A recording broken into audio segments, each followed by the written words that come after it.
Good day to you. In my husband's absence, may I introduce myself?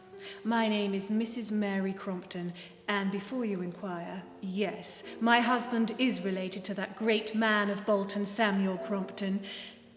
Oh, you must remember, he who revolutionized the production of fine cotton yarn by inventing the machine now called the spinning mule.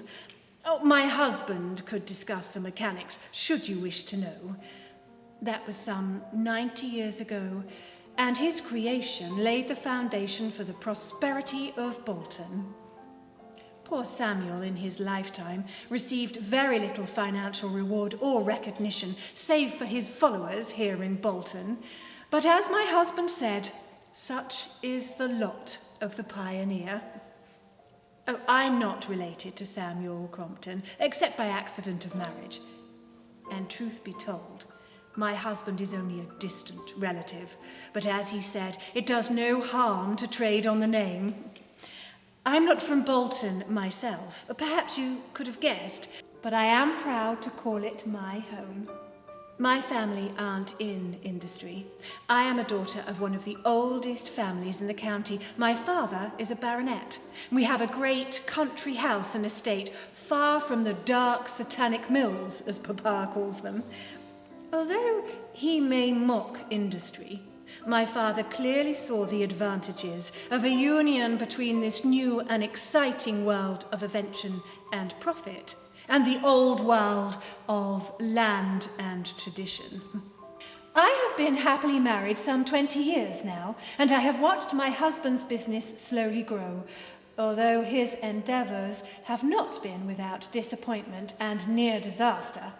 Luckily, with my family's social connections and financial support, we've managed to weather the storm, most notably in the recent cotton famine caused by the war in America.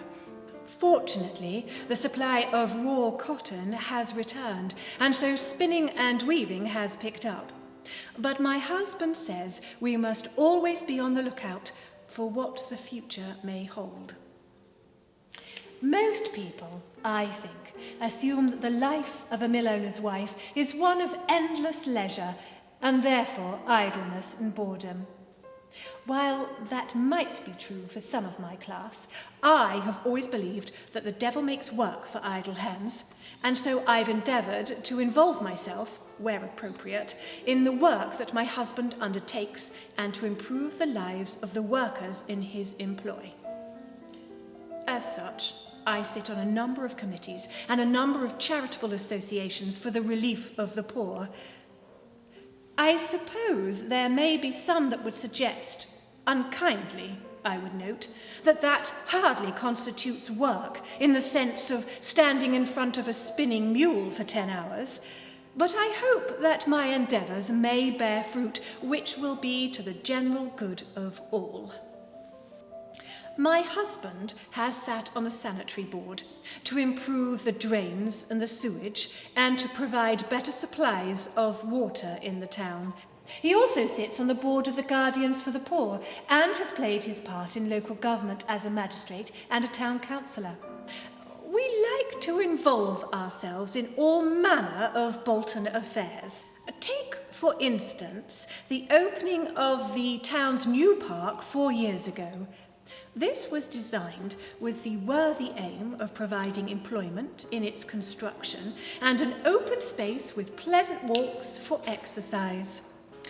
There is a lake with a promenade and avenues of newly planted trees. There is a beautiful arcaded pavilion, flower beds, shrubbery, and wilderness. Oh, and a bandstand, so on Saturdays we can have a brass band playing. At the south end of the park, there is a flower bed where the flowers are planted in such a way to spell out the name of the current mayor. So although this is a new project, it is already inspiring traditions. It cost £90,000 in the purchasing, enclosure, and construction of the gardens. Some of the money was raised by an Act of Parliament. Some of the money was raised by public subscription. My husband and I played our part in contributing to this good cause. Now that my children have left home to be educated, I have taken a keen interest in the education of the children who work in my husband's mills. They are required by law to attend school, so I have ensured that the school teachers in my husband's employ are of a high standard, and the classroom is appointed with all necessary. There is a hunger for improvement amongst the workers of Bolton, which can only benefit the future. Perhaps among them will be found another inventor like Samuel Crompton. Let us hope so.